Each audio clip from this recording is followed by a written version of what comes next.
Okay, जो हम लोग अभी बातें कर रहे थे, वो हम लोग बातें जो कर रहे थे वो हम लोग सेविंग डॉक्यूमेंट पर बातें कर रहे थे, करेक्ट? हम लोग क्या कर रहे थे? सेविंग अ डॉक्यूमेंट सेविंग पे ऑफ बातें कर रहे डॉक्यूमेंट्स। थे। और हम लोग जो है, हम लोग ये देखना चाहते जो सेव होता है या नहीं होता है। तो हम लोगों को कैसे सेव करना होता था? हम लोग जो सेव कर रहे थे डॉक्यूमेंट को, वो डॉक्यूमेंट को सेव करने के लिए हमारे पास जो डॉक्यूमेंट ऑलरेडी था, इस डॉक्यूमेंट को हम लोग सेव करते थे। और सेव करने के बाद वहां पे हमने देखा कि there are two options available. क्या क्या है? एक सेव ऑप्शन है और दूसरा सेव एज ऑप्शन है। तो जो सेव ऑप्शंस होता है, उसमें हम लोग बार बार एक ही जो डॉक्यूमेंट है उसमें अगर कोई चेंजेस करते हैं, तो उस चेंज्ड डॉक्यूमेंट्स को हम लोग क्या करते हैं? उस चेंज्ड डॉक्यूमेंट्स को हम लोग एक ही लोकेशन में बार बार उसको सेव करते हैं। लेकिन जहां पर कि हमें किसी और लोकेशन में अगर सेव करने की जरूरत महसूस होती है, तो उसमें हम लोग क्या करते हैं कि हम लोग सेव एज में जाते हैं। जब सेव में जाते हैं तो किसी एक लोकेशन में, एक ही लोकेशन में बार बार सेव होता है। जबकि जब हम लोग सेव एज ऑप्शन में जाते हैं तो हर बार एक नए लोकेशन में सेव होता है। जब सेव का ऑप्शन दबाते हैं तो सेव में कंट्रोल एस से हम लोग उसका शॉर्टकट की होता है। क्या होता है? कंट्रोल एस होता है, जो कि आपको लोकेशन, सेम लोकेशन में एक बार अगर हमने सेव कर दिया तो बार बार उसे उसी लोकेशन में सेव करने में हमारी सहायता करता है। एग्जाम्पल में हम लोग ये देखेंगे कि जो आपका डेफिनेशन है वो क्या कहता है। यहाँ पर देखिए, जो डेफिनेशंस है वो हम लोग देखेंगे इसमें।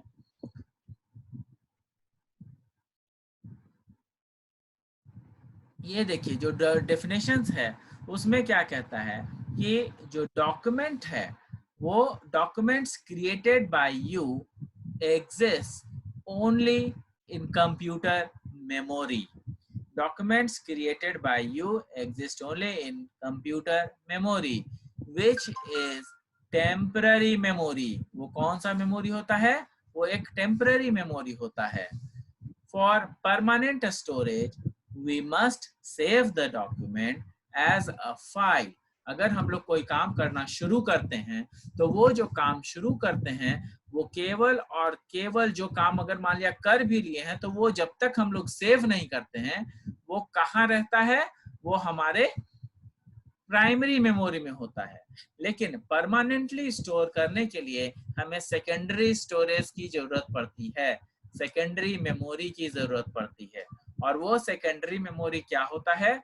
वो सेकेंडरी मेमोरी हम लोग, हमारा हार्ड डिस्क होता है, हमारा पेन ड्राइव होता है, हमारा सीडी होता है, डीवीडी होता है, जिसको कि हम लोग सेकेंडरी स्टोरेज कहते हैं।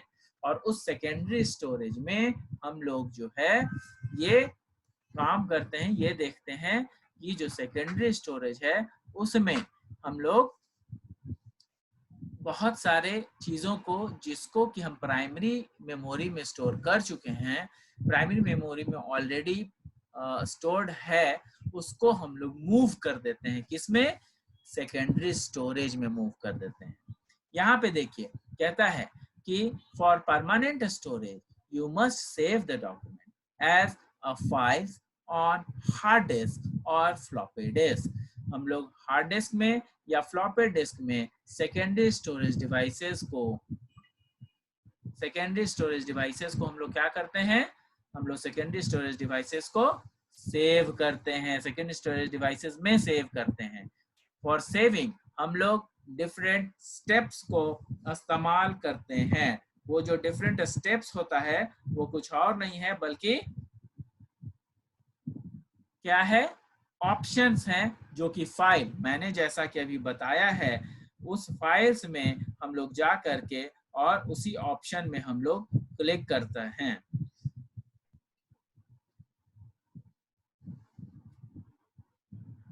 उसके बाद हम लोग ये भी देखते हैं कि जो हमारा फाइल्स है उस फाइल्स में हम लोग जा करके दो ऑप्शंस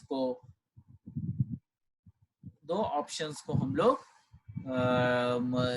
चेकआउट करते हैं। एक सेव होता है, दूसरा सेव एज होता है। तो यहाँ पे जो ऑप्शन दिया गया है, select the option save from the drop down menu. Drop down menu से हम लोग क्या करेंगे, हम लोग सेव ऑप्शन में जाएंगे और उस सेव ऑप्शन में जाने के बाद हम लोग क्या करेंगे, हम लोग जो है सेव ऑप्शन में जाने के बाद उसको चेक करेंगे कि सेव एज, जैसे ही सेव ऑप्शन भी दबाते हैं पहली बार, हमेशा याद रखिएगा कि जब भी हम लोग पहली बार किसी डॉक्यूमेंट को सेव करते हैं तो वो डॉक्यूमेंट हमेशा हमें सेव एज का जो विंडो है वही खोलता है। क्यों? क्योंकि हमें उसमें लोकेशंस देना पड़ता है और लोकेशंस देने के लिए हमें सेव एज का ऑप्शंस देना पड़ेगा। सेव एज के थ्रू ही हम लोकेशन में जा सकते हैं। तो पहली बार के लिए हम लोग सेव दबाएं या सेव एज दबाएं, एक ही बात है। जबकि दूसरी बार जब भी हम लोग अगर सेव पर जाएंगे तो वो हमेशा उसी लोकेशन को चूज करेगा जो कि ऑलरेडी सेलेक्टेड है, जो हम लोगों ने पहले से सेलेक्ट किया हुआ है। जबकि सेव एज में हमेशा हम चाहें तो सी से डी ड्राइव, ई ड्राइव, माई डेस्कटॉप, कहीं भी दूसरे लोकेशन पर सेव कर सकते हैं। अब आगे देखिएगा कि जो आपका स्टेप है वो तीसरा स्टेप है, द सेव एज डायलॉग्स बार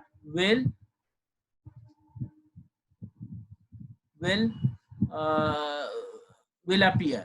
यहाँ पर क्या होता है कि जो सेव एज डायलॉग बॉक्स है वो अपीयर होता है। यहाँ पर हम लोग क्या करेंगे, type the name of the new file, हम लोग नए फाइल का नाम उसमें लिखेंगे। Type the name of the new file in the file name text box और उसके बाद हम लोग नेक्स्ट ऑप्शन में जाएंगे, click the save button to complete the process. हम लोग फिर सेव करने के लिए सेव ऑप्शन में जाएंगे और उसको क्लिक करेंगे। By default the new document will be saved as the word document. By default जो है हम लोग क्या करते हैं, हम लोग बाय डिफॉल्ट हमेशा न्यू डॉक्यूमेंट में सेव हो जाता है। कोई भी फाइल जो है वो सेव एज ऑप्शन में by default the new document will be saved as the word document. By default जो है वो हमेशा वर्ड डॉक्यूमेंट में ही सेव होगा। ये नोट की बात है, नोट करने की बात है, ठीक है। अब इसको जो है आपको जिसको इसको स्क्रीनशॉट लेना है ले लीजिए और हम लोग मूव करेंगे नेक्स्ट पेज में।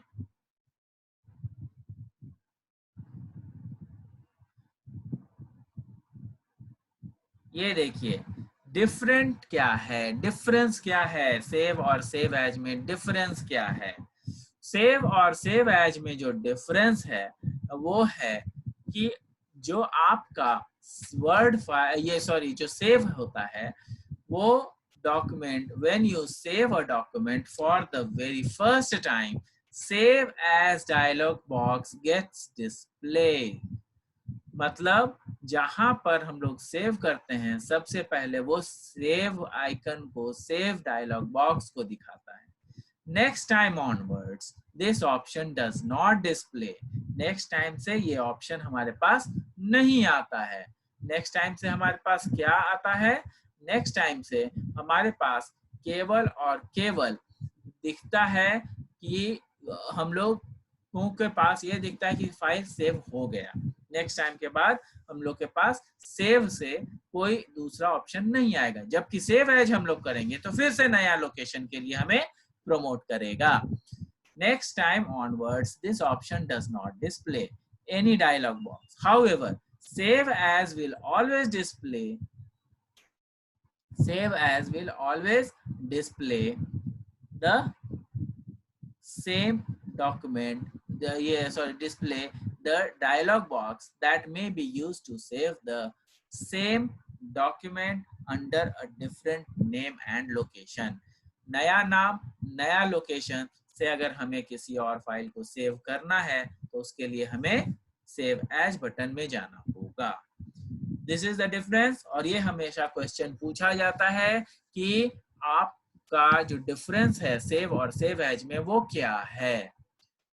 अब इसके बाद हम लोग चलेंगे क्लोजिंग अ डॉक्यूमेंट में। तो क्लोजिंग अ डॉक्यूमेंट क्या होता है? अगर किसी फाइल को हम लोग क्लोज का ऑप्शन दबा देते हैं, जो कि राइट हैंड साइड में अपर राइट कॉर्नर में दिखता है, जो कि मैं भी आपको दिखाने वाला हूँ। ये देखिए यहाँ पर जो अपर रेड में आपको दिख रहा है, राइट हैंड साइड में अपर कॉर्नर में यहाँ पे आपको क्लोज लिखता हुआ भी नजर आएगा। तो इस क्लोज को, अगर यही क्लोज बटन है, इससे हम लोग क्लोज हो सकते हैं। क्लियर है? और नहीं तो आपका जो बटन है, जैसे ही अब क्लोज के साथ क्या क्या चीजें एसोसिएटेड है। अगर मान लिया कि आपने डॉक्यूमेंट में कुछ लिखा है और तब आप उसको क्लोज डायरेक्टली क्लोज कर रहे हैं, तो वो क्लोज नहीं होगा। क्यों नहीं होगा? क्योंकि वो आपसे ऑप्शन पूछेगा। कैसा ऑप्शन पूछेगा? वो पूछेगा आपसे कि जो आपने डॉक्यूमेंट बनाया है, क्या आप उसको सेव करना चाहते हैं? Do you want to save the document? तो अगर हम लोग यस करेंगे तो फिर से वो हमें सेविंग का ऑप्शंस देगा और डिफरेंट लोकेशंस में या सेम लोकेशन में सेव करने, ये लोकेशन में, किसी भी लोकेशन में सेव करने का ऑप्शन देगा। जबकि अगर हम लोग डिफरेंट लोकेशन में सेव करना चाहें तो भी हम लोग इस माध्यम से जा सकते हैं। अगर हम लोग नो चूज करते हैं तो जितना भी डॉक्यूमेंट में काम किया हुआ चीज है वो सारे के सारे को क्लोज कर देगा, डिस्कार्ड कर देगा, खत्म कर देगा और हम लोग उसको सेव नहीं कर पाएंगे। ठीक है? अगर हम लोगों ने सेव कर लिया है तब तो बड़ी अच्छी बात है, वो आपसे पूछेगा ही नहीं कि आपने सेव किया है कि नहीं सेव किया है। क्यों? क्योंकि वो उसके लिए पूछता है जो डॉक्यूमेंट पहले से बना हुआ है और उसमें अगर आपने कभी कोई दूसरी बार खोला और उसमें अगर आपने चेंजेस किए हैं तब वो पूछेगा, वरना ऐसे आपको वो पूछेगा ही नहीं कि आपको ऑप्शन क्लोज करना है, आपको सेव करना है या नहीं करना है। ठीक है? यहाँ पर एक और बात है कि डिफरेंस आता है क्लोजिंग अ डॉक्यूमेंट और एग्जिटिंग वर्ड डॉक्यूमेंट। यहाँ पे देखिएगा कि यहाँ पे नीचे में एग्जिटिंग वर्ड डॉक्यूमेंट की भी चीज आई है। तो वर्ड डॉक्यूमेंट को हम लोग कैसे एग्जिट कर सकते हैं? कहने का मतलब जो वर्ड डॉक्यूमेंट है उसको एग्जिट करने के लिए हम लोग उसको क्या करते हैं? This is the final step for every word session. Word session को खत्म करने के लिए हम लोग एग्जिट डॉक्यूमेंट का प्रयोग करते हैं। Never turn off your computer without closing word. कभी भी हमारे कंप्यूटर को ऐसे ही बंद नहीं करना चाहिए अगर एप्लीकेशन, वर्ड एप्लीकेशन खुला हुआ है। तो अगर वर्ड एप्लीकेशन खुला हुआ है तो अगर हम लोग बंद कर देंगे तो हो सकता है कि जो डॉक्यूमेंट्स में चीजें लिखी हुई है वो करप्ट हो जाए, वो कुछ बदल जाए या प्रॉब्लम फेस करे। इसलिए हमेशा हम लोग क्या करते हैं? पहले या तो क्लोज करेंगे या एग्जिट करेंगे। और एग्जिट करने के लिए हम लोग फाइल के ड्रॉप डाउन मेनू में जाएंगे और फाइल ड्रॉप डाउन में हमें ऑप्शन मिलता है एग्जिट करने का। तो this is all about the word. लेकिन अब हम लोग क्या सीखेंगे? अब हम लोग जो है एक्सेल सीखेंगे। नेक्स्ट जो है, जिनको भी स्क्रीनशॉट लेना है ले लीजिए। और इसके बाद अब हम लोग एक्सेल में जाएंगे। एक्सेल में क्या होगा कि हम लोग कैलकुलेशन पार्ट्स को देखेंगे कि how we can manage calculations in Excel. ये देखिए, नेक्स्ट पार्ट है एमएस एक्सेल। और एमएस एक्सेल में हम लोग ये देखेंगे कि हम लोग किस तरीके से कैलकुलेशंस कर सकते हैं। अब कैलकुलेशंस को ध्यान में रखने के लिए हम लोग को क्या करना पड़ेगा? हम लोगों को ये देखना पड़ेगा कि माइक्रोसॉफ्ट एक्सेल होता क्या है। तो अब हम लोग वर्ड को देखिए, यहाँ पर से एग्जिट कर रहे हैं या क्लोज करते हैं और अब ये पूछ रहा है कि सेव करना है या नहीं सेव करना है। मुझे नहीं save, I will select don't save.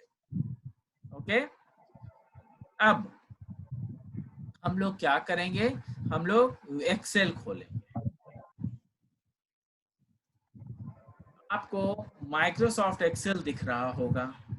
Microsoft Excel में आप लोग को एक ब्लैंक पेज भी दिख रहा होगा। जो ये ब्लैंक पेज है उसमें आप देखेंगे कि जो ब्लैंक पेज है, उस ब्लैंक पेज में आप देखेंगे कि जो आपका ब्लैंक पेज है उसमें कई सारे आपको रेक्टेंगल दिखेंगे। ये जो आपको दिख रहा है बहुत सारा रेक्टेंगल्स है। Now what are these? ये रेक्टेंगल्स होते क्या हैं? ये रेक्टेंगल्स कुछ और नहीं है बल्कि इनको सेल्स कहा जाता है। क्या कहा जाता है? इनको सेल्स कहा जाता है। CELLS, sales. सेल्स का मतलब होता है एक एक जो आपका बॉक्स है उन सब को सेल कहते हैं, अलग अलग सेल कहते हैं।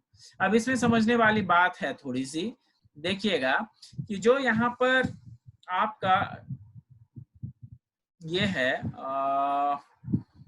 यहाँ पे देखिएगा कि ये कॉलम्स और रोज में बटा हुआ है। क्या में बटा हुआ है? कॉलम्स और रोज में बटा हुआ है। नाउ यहाँ पे जो कॉलम्स हैं आपको दिख रहा होगा कि यहाँ पे डिफरेंट कॉलम्स हैं।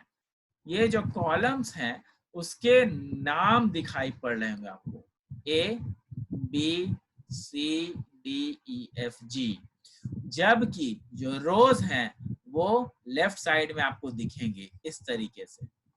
ये रोज कहलाते हैं। तो अगर आपको सेल का डेफिनेशन चाहिए तो सेल क्या कहलाएगा? Cell is a combination of row and columns.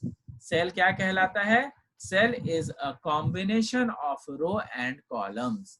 तो जो सेल है वो कॉम्बिनेशन होता है रो एंड कॉलम्स का, जहां पर कि एक सेल जो है, जो जहां पर कि कोई रो और कॉलम मीट करते हैं, जहां पर मिलते हैं, उनको हम लोग सेल कहते हैं।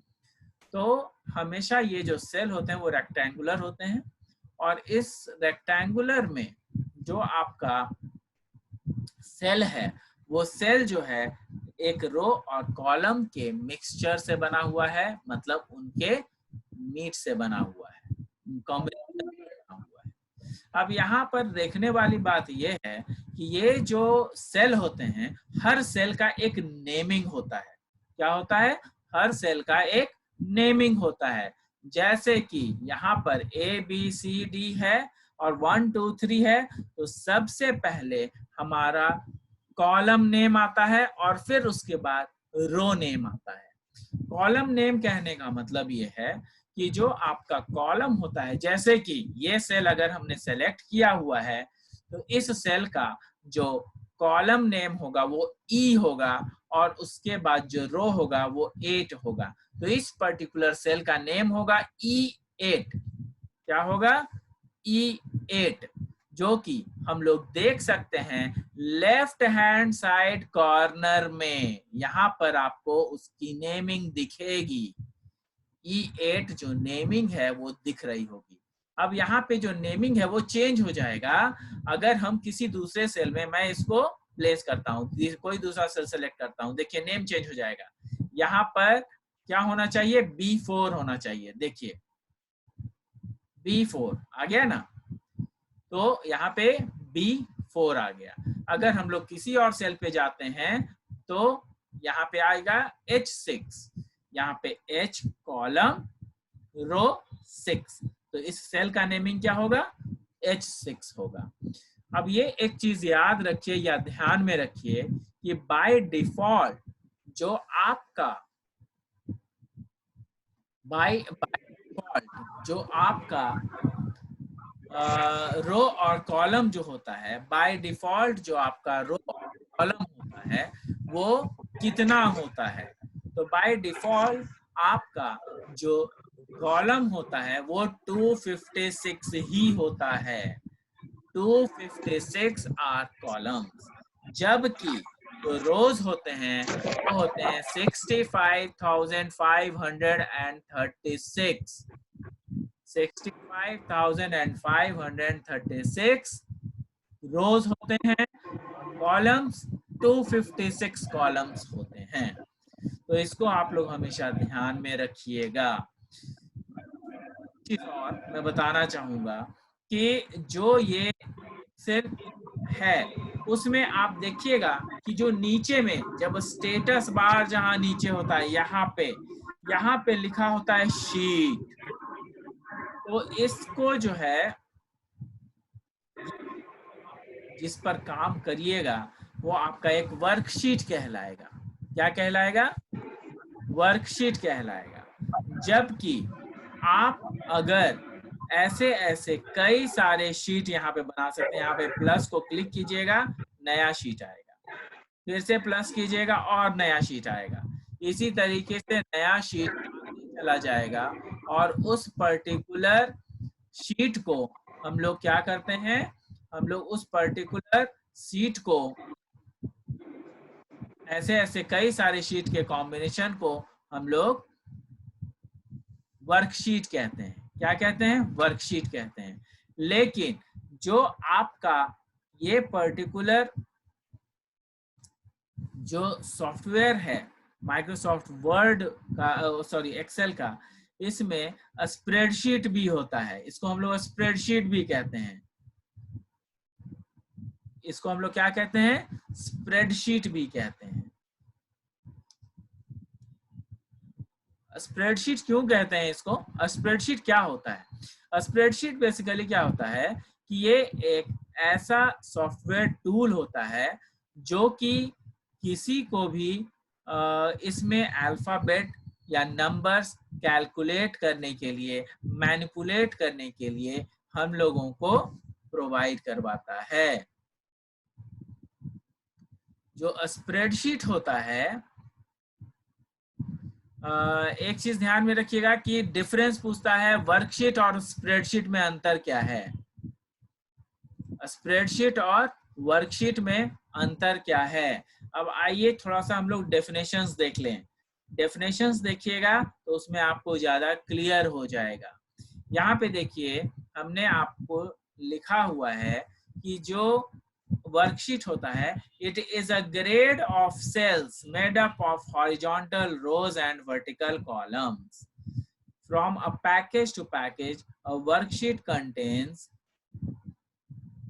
65,536 rows and 256 columns. Each intersection of rows and columns is called cell where data can be stored. ठीक है? अब यहाँ पर नोट पढ़िए, कहता है इन अ वर्क बुक। अब ये देखिए, ये कई सारे मैंने आपको बताया कि शीट है, शीट 1, शीट 2, शीट 3, ऐसे ऐसे कई सारे शीट होते हैं एक पर्टिकुलर एक्सेल में, तो उसको हम लोग वर्कबुक कहते हैं। ऐसे ऐसे कई सारे शीट के कॉम्बिनेशंस को हम लोग वर्कबुक कहते हैं। तो यहाँ पे आपको लिखता है कि in a workbook there can be a number of worksheet and in a worksheet there can be a number of spreadsheet. अब नाउ स्प्रेडशीट क्या होता है? वर्कशीट आप लोग समझ रहे होंगे कि पर्टिकुलर एक्सेल में जो शीट्स होते हैं उसको तो वर्कशीट कहा जाता है। लेकिन स्प्रेडशीट, अगर मान लिया कि आपने पर्टिकुलरली इतना ही दूर काम किया है तो इसको स्प्रेडशीट बोलेंगे। या फिर अगर आपने यहाँ पर से बढ़ा करके और बड़ा कर दिया और ज्यादा एरिया में आप काम कर रहे हैं तो आपने इसको हम लोग स्प्रेडशीट बोलेंगे। मतलब एक शीट के अंदर आप उसको स्प्रेड करते हैं। जितना बड़ा स्प्रेड करेंगे उतना, जितना स्प्रेड करेंगे उतना स्प्रेडशीट कहलाएगा। यहाँ पे देखिए हम लोगों ने उसको लिखा हुआ है, हम लोगों ने यहाँ पे क्लियरली लिखा है, मेंशन किया हुआ है।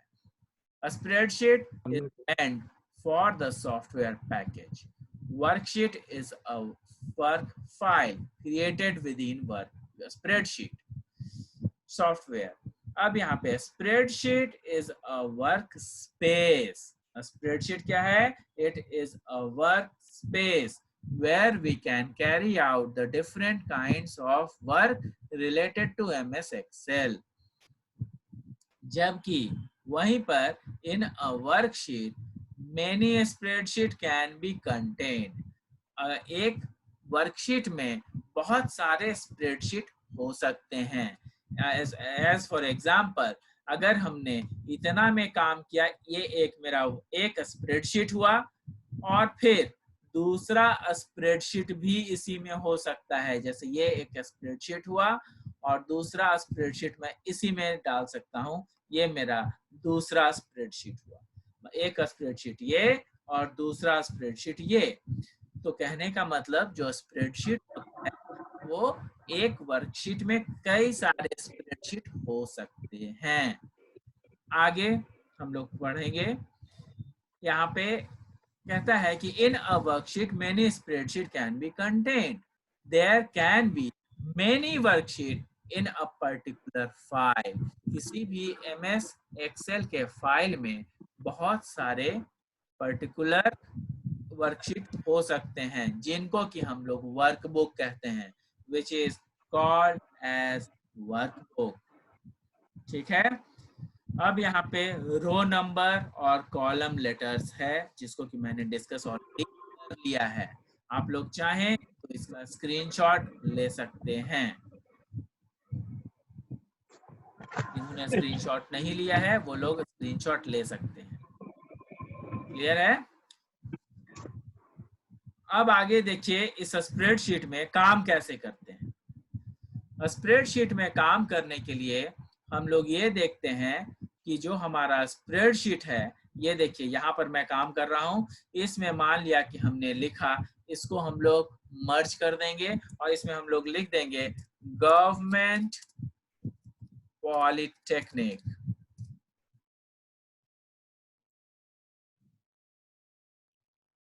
और गवर्नमेंट पॉलिटेक्निक जो नाम लिखना चाहेंगे वो लिख सकते हैं. उसके बाद यहाँ पे हम लोग कैलकुलेशन पार्ट्स लिख सकते हैं. जैसे यहाँ पे मैं नेम लिखूंगा स्लैश मार्क्स, सॉरी सब्जेक्ट. अब यहाँ पर हम लोग जो है सब्जेक्ट और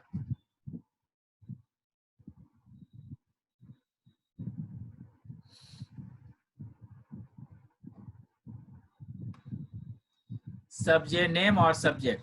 तो सब्जेक्ट हम लोग इधर ले लेंगे, जैसे हिंदी, इंग्लिश, मैथ्स,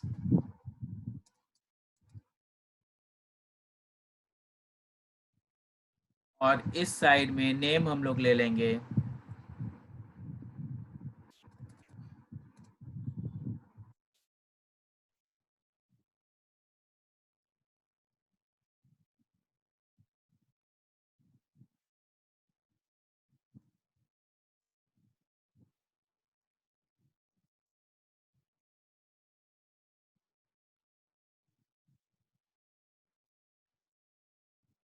ये सारे नाम हो गए. अब इसमें जो है हम लोग भर सकते हैं कि किसको कितना कितना मार्क्स आया है. किसको किसको जितना भी मार्क्स आया है उसको हम लोग डाल सकते हैं. अगर मान लिया कि हम लोग डाल दें कि नंबर कितना आया है. देखिए हमारा थोड़ा सा टाइम लिमिट खत्म हो रहा है, तो हम लोग जो है वो 10 मिनट बाकी है, इसमें हम लोग एक्सेल खत्म कर लेंगे. अब यहाँ पर देखिए, यहाँ पर जो है हम लोग इसको कैलकुलेशंस कर रहे हैं.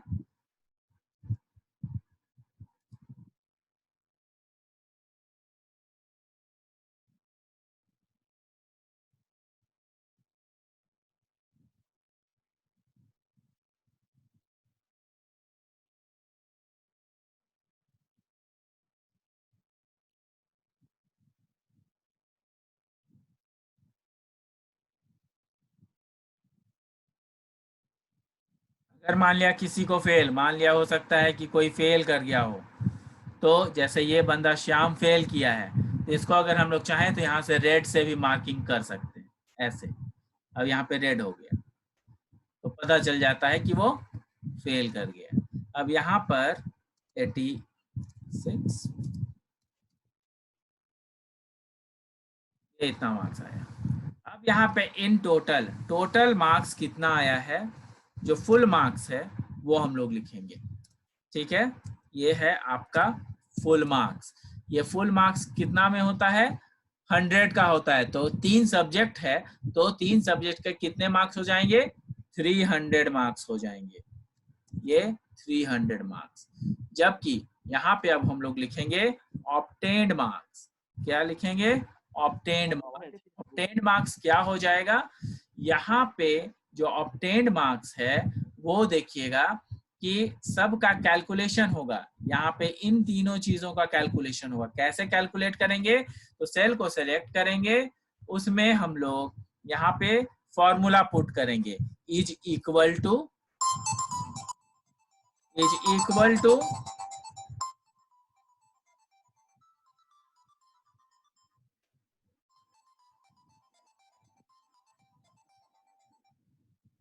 और यहाँ पे इज इक्वल टू करने के बाद सम लिखेंगे।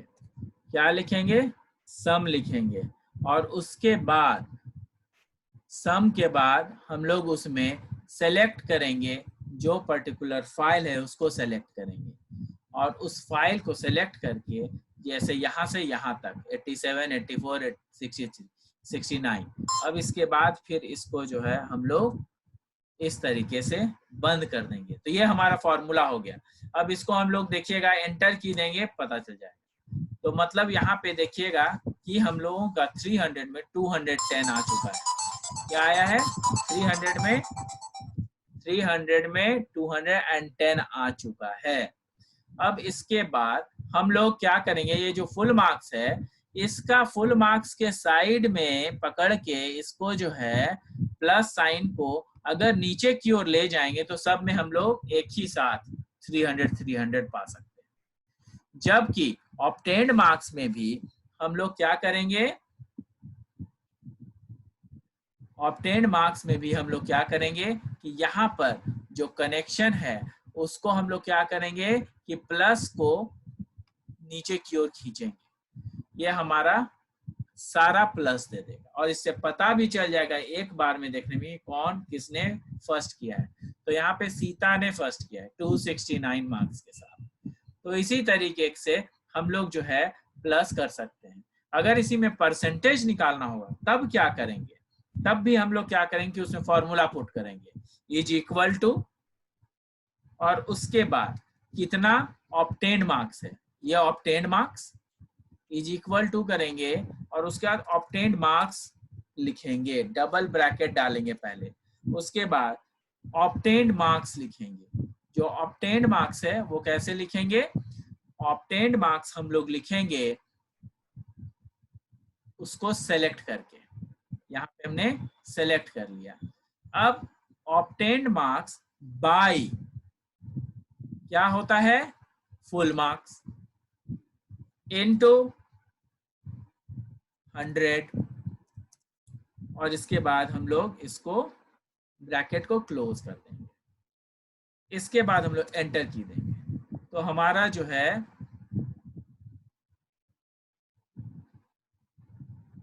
ये जो फॉर्मूला है वो आ जाएगा। फिर से एक बार बता रहा हूं, ध्यान दीजिएगा कि जो परसेंटेज निकालना होगा वो परसेंटेज हम लोग कैसे निकालेंगे। हम लोग क्या करेंगे कि जो आपका ऑब्टेन्ड मार्क्स है उसको सेलेक्ट करेंगे। सबसे पहले इज इक्वल टू लिखते हैं, इज इक्वल टू लिखेंगे, ब्रैकेट देंगे, ऑब्टेन्ड मार्क्स लिखेंगे बाय फुल मार्क्स, जो हम लोग जैसे हम लोग करते आए हैं परसेंटेज में, बचपन से परसेंटेज करते आए हैं वही सेम चीज हम लोग यहाँ लिखेंगे और उसके बाद एंटर की दबा देंगे। तो ये देखिए ये 300 में 210 70% होता है। इसी को साइड में पकड़ेंगे और नीचे खींच देंगे तो इसमें हम लोग का निकल जाएगा परसेंटेज। कहने का मतलब कि हमारा ये जो फाइल है वो बनाने में बहुत कम टाइम लगा है। क्यों, क्योंकि ये अपने आप कैलकुलेट कर लेता है। इसी तरीके से अगर 2000, 4000, 5000, 1 लाख स्टूडेंट्स का रिजल्ट निकालना होता है तो जो भी टाइम लगता है वो डेटा फीड करने में लगता है। हिंदी, इंग्लिश और मैथ्स का जो डेटा है, कितना मार्क्स है, वो फीड करने में जो समय लगे, लेकिन बाद बाकी हम लोग क्या करते हैं, हम लोग पूरा का पूरा चीज जो है कैलकुलेशंस के आधार पे फॉर्मूला पुट करके निकाल लेते हैं। तो this is all about my this thing, spreadsheet and MS Excel. So we are over with the MS Excel, MS Word and MS Excel. कल को हमें जब भी, अब नेक्स्ट क्लास जब भी मैं लूंगा तो उसमें हम लोग क्या करेंगे, उसमें हम लोग जो है पावर पॉइंट का काम कर लेंगे। तो इससे आपका पूरा चैप्टर, आपका जो 3rd यूनिट है वो पूरा खत्म हो जाएगा और उसके बाद हम लोग इंटरनेट पढ़ेंगे। ठीक है, तो इसी के साथ मैं क्लास को क्लोज करता हूं। Thank you for joining. अब किसी को मैं अनम्यूट कर रहा हूं, किसी को कोई प्रॉब्लम है तो वो पूछ लीजिएगा। I am unmuting all. ठीक है, अगर हाँ किसी को कुछ पूछना है तो बताइए, पूछिए।